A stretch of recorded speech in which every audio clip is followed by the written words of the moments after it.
"You know, for what we pay you, we could hire 3 junior engineers instead," he said with a smug little grin while letting me go. Nothing personal, just part of the cost-cutting plan. My name's Victor Hale. I'm 55 years old, and I was the lead systems engineer at Redwood Urban Living in Minneapolis for 18 years. I designed their entire IT backbone from the ground up, oversaw every upgrade, and made sure everything ran so seamlessly that the higher-ups eventually forgot just how crucial I'd been to their daily operations, until of course they decided they couldn't keep me around anymore. Across the table sat Graham Vickers, the new CTO who'd only been with the company for 6 months. He was 42, wore sleek designer glasses, and had an MBA from Cornell. They'd brought him in to streamline operations, which it turned out meant getting rid of folks like me who actually kept the place running. "The severance is generous," said Diane from HR, sliding a manila folder my way. 2 months' salary and whatever vacation time I had banked. I gave a polite nod, took the folder, and asked, "That all you've got to say?" Graham looked a bit deflated. Maybe he was hoping I'd push back, maybe even hint at suing, something he could spin to the board, make me out to be a problem. "Most people in your position have questions, concerns," he said.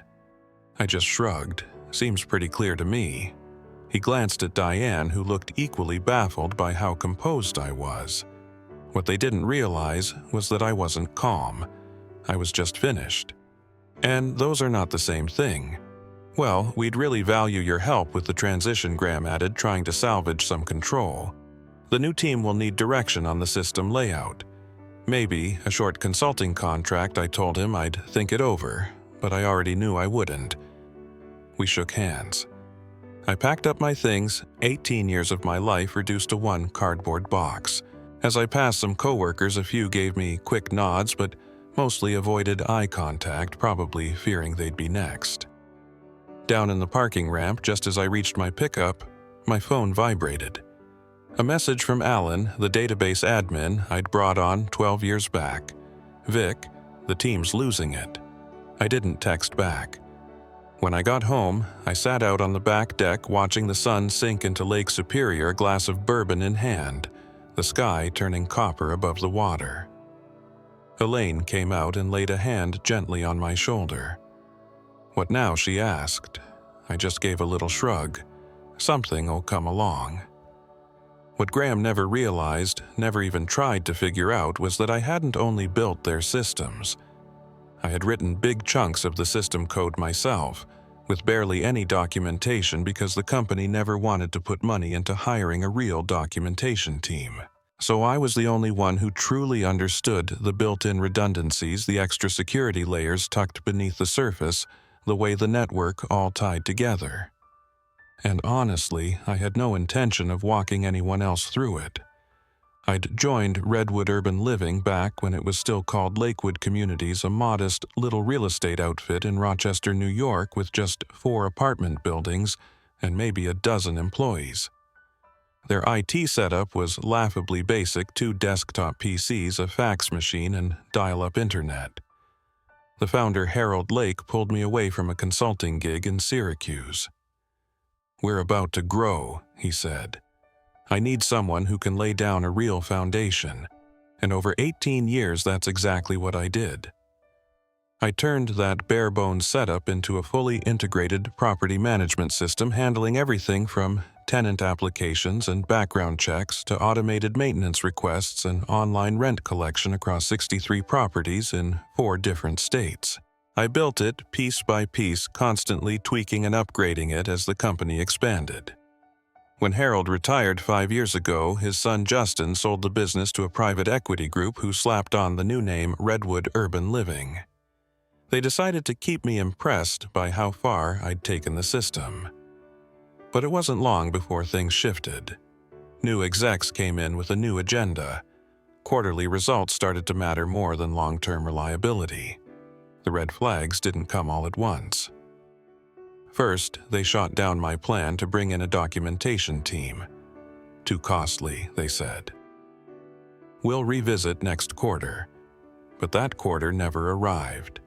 Then came the consultants, young guys in blazers with MBAs who tossed around buzzwords like disruptive innovation and cloud-first architecture. They'd half listen to me explaining how our system worked, then suggest some generic software that didn't even come close to fitting into our setup. I kept pushing back, showing them why their ideas wouldn't work, and walking them through the unique code I'd written to make everything hum. Eventually, they just stopped inviting me to the meetings. Elaine saw it happening before I did. "They're easing you out," she told me one night over pasta. "You should start preparing." I waved it off. "They need me," I said. "Nobody else knows how all this fits together." Her reply stuck with me. Maybe that's exactly why they're doing it. Then came Graham, hired 6 months ago to take over as CTO.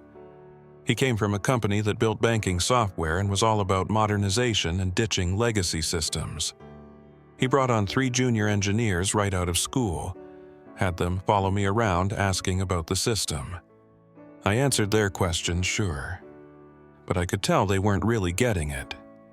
They didn't see the fine details, the connections, the fail-safes I'd built to keep everything running when things inevitably broke.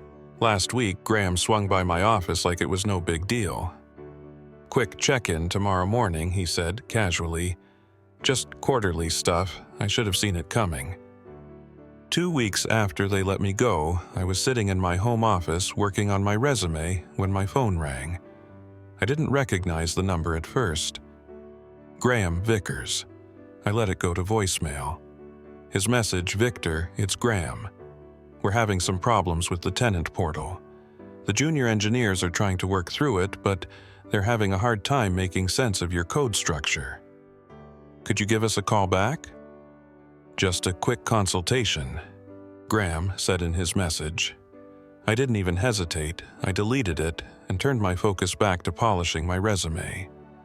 That day, 3 more voicemails came through, each one sounding a little more frantic than the last. By dinner time, I got a text from Alan.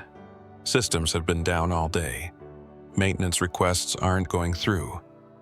Graham's freaking out. I didn't reply. Next morning, Diane from HR gave me a ring. "Victor, I hope you're doing well. We'd really like to discuss a short-term consulting arrangement just to help with a few pressing system issues. The pay would be quite generous." I picked up my phone. "How generous?" I asked. $300 an hour, 4-hour minimum per session," she said. "I'll think about it and get back to you," I replied, and then ended the call. I sat at the kitchen table looking out over Lake Superior as the early sun lit the water. Elaine brought me a fresh cup of coffee and set it in front of me. "What's on your mind?" she asked. I looked at her and said, "I think they're finally learning what I was actually worth." The next 3 days, the calls kept coming. Graham, Diane, even Justin Lake, who was still on the company's board despite having sold it years ago. The tenant portal had crashed. Maintenance scheduling was spitting out error messages. Payment processing had stopped completely, leaving thousands of renters in limbo. I didn't answer a single call or email. Then, on the 4th day, I got an email that made me pause. It was from Devlin Systems, a fast-growing property management company based out of Milwaukee. Their director of technology, Lawrence Devlin himself, had written, "Victor, we heard about what happened at Redwood. Your work has always impressed us. We're looking to rebuild our entire infrastructure and would love to talk with you about joining our team." I wrote back and set up a meeting for the next day. That evening, while Elaine and I were prepping dinner, the doorbell rang. I opened it to see Graham Vickers standing there on my porch. His glasses were crooked and his tailored suit looked like he'd slept in it. "Victor," he started. "I'm sorry for just showing up, but we're in a full-blown emergency. The system's completely down. Nothing is working. My team is lost. We have no idea how to fix it." I leaned casually against the doorway. "That sounds rough," I said. "It is," he admitted. "The board authorized me to offer you whatever it takes. We're prepared to pay you $500 an hour. Just, please help us." For a moment, I thought about that old cardboard box sitting in the garage, my whole career reduced to a handful of files and framed certificates. I thought about that smirk he gave me. Nothing personal, just cost cutting. I thought about the documentation team I'd asked for and never got. "I'm sorry you're dealing with this," I said quietly, "but I've got an interview tomorrow. Like I said, something always turns up." And with that, I closed the door. Back in the kitchen, I picked up where I'd left off with the garlic and olive oil. Elaine didn't say anything. She didn't need to. For the first time since they let me go, I felt calm, not triumphant, not bitter. Just clear. I had no intention of helping them fix the mess they created. The interview with Lawrence Devlin turned out better than I'd expected. We met at this cozy coffee shop in downtown Rochester, far enough from either office to keep things discreet. "I've followed your work for years," Lawrence said as he stirred his drink. "The system you built at Redwood is the stuff of legend in this industry. No one else has anything like it." "Thanks," I replied. "It took a while." "That's actually what I want to talk about, Time," he continued. "We want to build something comparable, maybe even better, but we're not looking to start from scratch. We need someone who understands system architecture, integration points, security protocols, the works. Someone who can do it right." I leaned in. "I'm interested." Lawrence smiled, clearly pleased. "Great, because I'd like to offer you the role of Chief Systems Architect. Full benefit stock options, and a salary that's 20% more than what you were making at Redwood." It was a generous offer, almost too generous. "Why me?" I asked. "There are younger engineers out there, cheaper too." Lawrence chuckled. "Now you sound like the people who let you go. We tried that route, hired 3 sharp kids right out of top-tier schools. They gave us something flashy, sure, but the system collapses anytime more than 100 users log in at once. We're done with cheap. We need stable." I took the offer the next day. Meanwhile, Redwood's problems just kept snowballing. Alan would shoot me the occasional update. Parts of the system had been brought back online, but key functions were still out of commission. They'd even hired a pricey consulting firm that specialized in resurrecting legacy systems. A week after I started at Devlin Systems, Graham called again. "Victor, please. Things are getting out of hand. We've lost access to 3 months' worth of payment records. Tenants are complaining about false charges. The consulting team needs your insight into how the database is structured." I almost didn't answer, but something made me pick up. "Graham, I've accepted a new position. I'm under an exclusive contract now. I can't help you. We'll double what they're paying you. We just need 2 days. It's not about the money." "Then what is it?" he asked. "Revenge." "You enjoying this?" I paused before answering, choosing my words carefully. "No, Graham, I'm not enjoying it. But you made a decision. You decided my experience wasn't worth the cost. And now you're finding out what that decision really meant. The board wants to talk about bringing you back. Full salary, signing bonus." For a second, I felt a flicker of satisfaction. But it didn't last. Going back wouldn't fix anything. The same people who once decided I was disposable would just be waiting for the next round of cuts.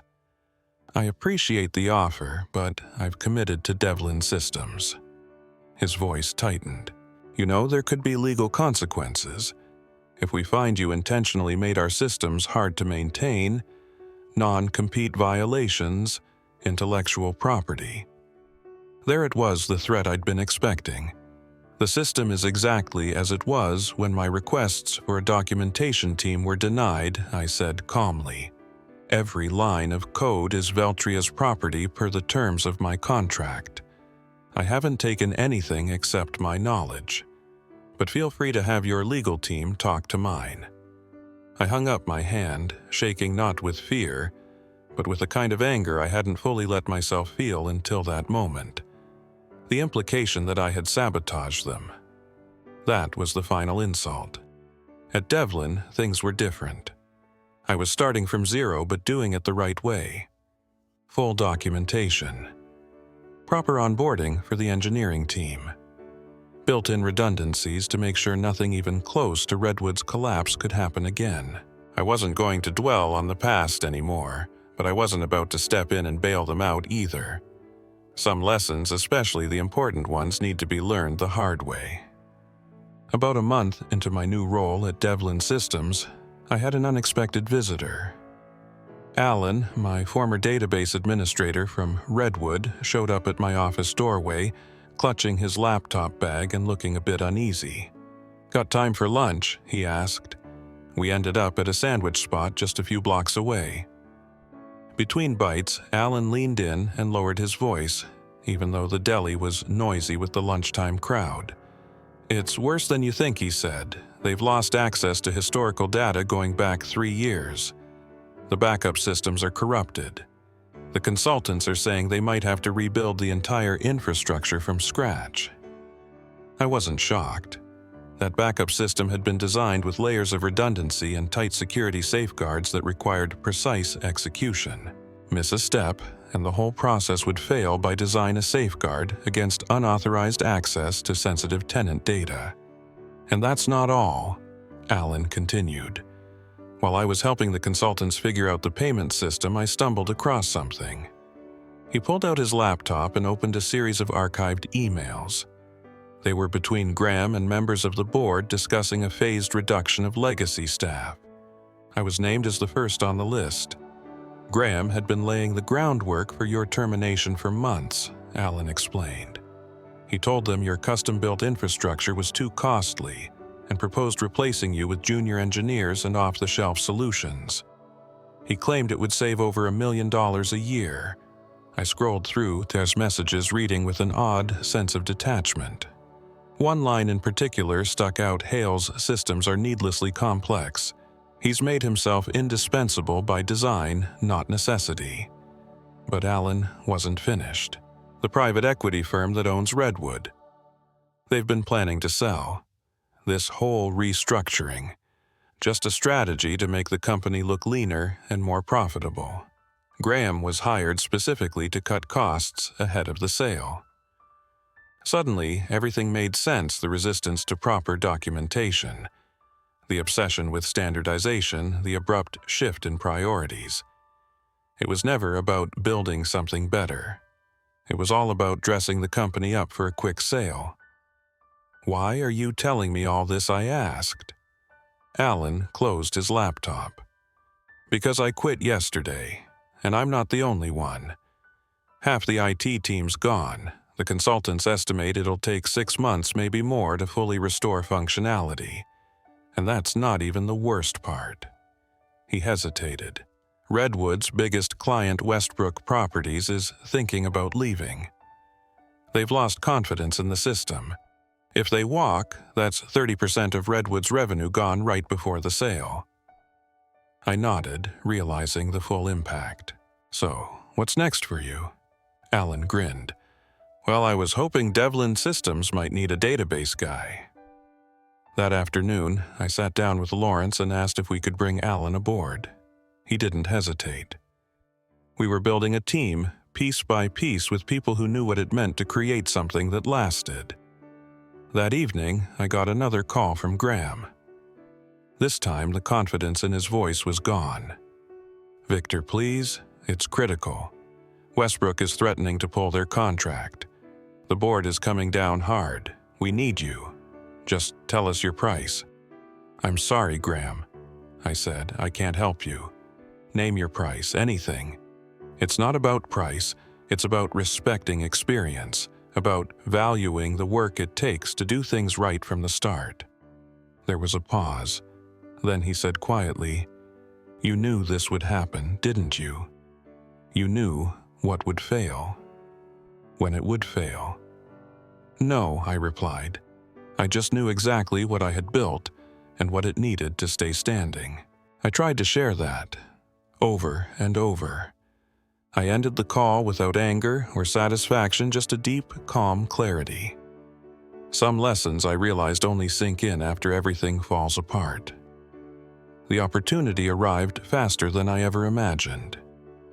Just 2 months into my position at Devlin Systems, Lawrence called me into his office. "I just got off the phone with Jeffrey Westbrook," he said, referencing the CEO of Westbrook Properties.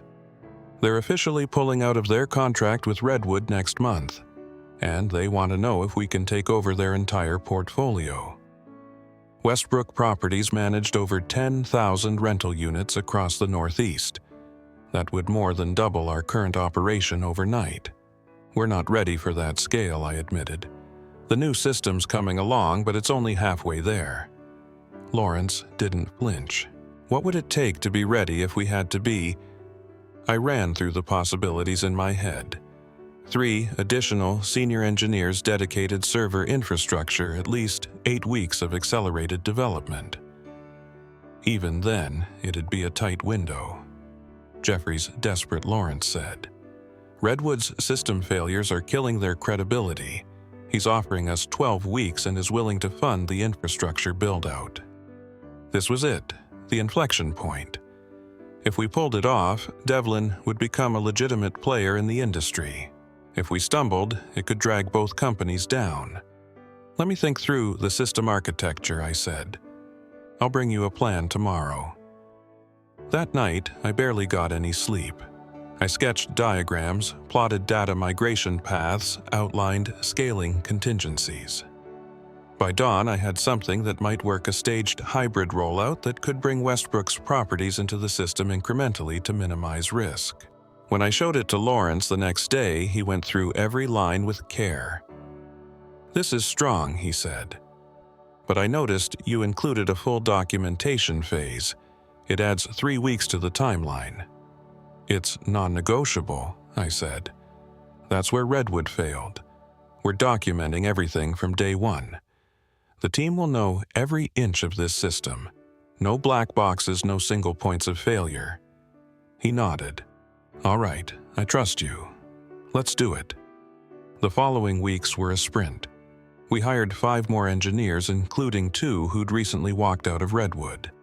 Alan developed a smart database translation tool to migrate their old data into our new framework. I designed a modular architecture that could grow as Westbrook expanded. Midway through the project, an unexpected email landed in my inbox from Justin Lake, son of Redwood's founder and a current board member. "Victor, I want to apologize for how things ended. The board was misled. Graham's no longer with us. We're in real trouble and losing Westbrook is going to hit hard.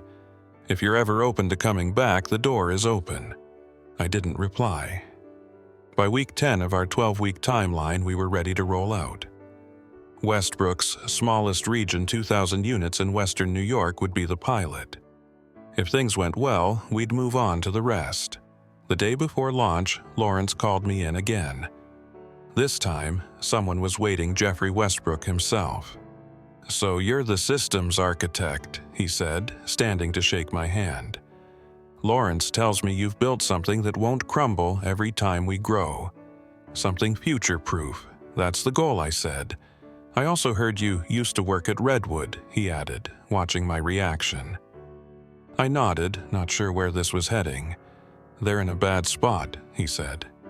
"The equity firm's trying to sell, but with Westbrook pulling out and their system still a mess, they're not getting much interest." He paused. "There is one potential buyer," Lawrence said, stepping in. "Who's that?" I asked, though I already knew. "Devlin Systems," he said. "We're thinking of making an offer at a price far below what they were worth 6 months ago." I looked at both men, taking in the weight of what this could mean. If this deal goes through, Jeffrey said, we'd want someone who understands both companies to lead the integration. Someone who can pull the good pieces from Veltria's infrastructure while transitioning it all to your new system. "You're asking if I'd take that on," I clarified. Lawrence nodded. "Only if you're comfortable. Only if the acquisition actually happens." The irony wasn't lost on me. The systems I had built, the people I had trained, the company that discarded me now potentially coming back under my direction. "I'd be willing," I said at last.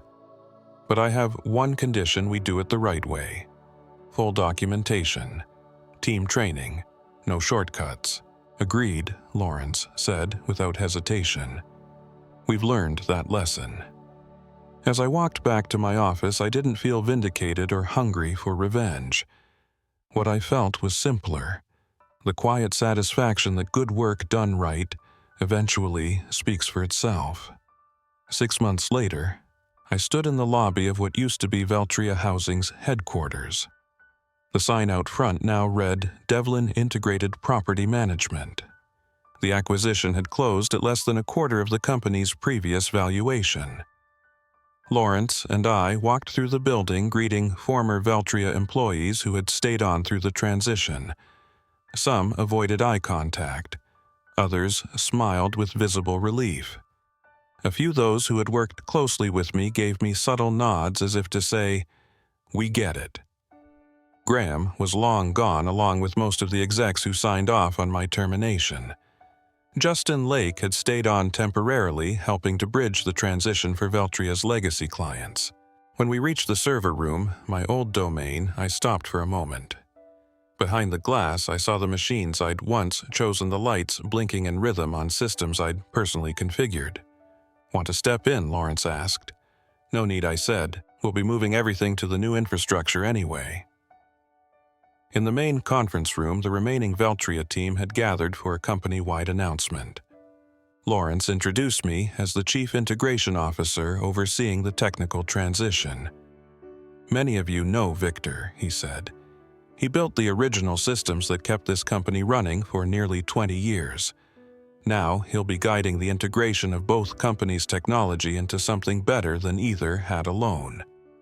As I looked across the room, I saw a mix of old and new faces. I didn't feel triumphant. I didn't want to say "I told you so." That wasn't the point. Instead, I outlined the transition plan, the timeline, and the support available to everyone. I made one thing clear: no one would be let go just to save money. That line hit home. The irony wasn't lost on anyone. A year later, Devlin Integrated Property Management had become the largest property management firm in the Northeast. The migration was complete. Every property, every service, every function was now running on the system I had designed, well documented, fully staffed, and running like clockwork. On a crisp fall morning, I drove past the golden and crimson trees lining Lake Ontario on my way to a meeting with Lawrence, my final one in this role. "The board approved your proposal," Lawrence said as I took my seat. "The Technical Education Division launches next quarter. You'll have full autonomy, curriculum instructors, everything.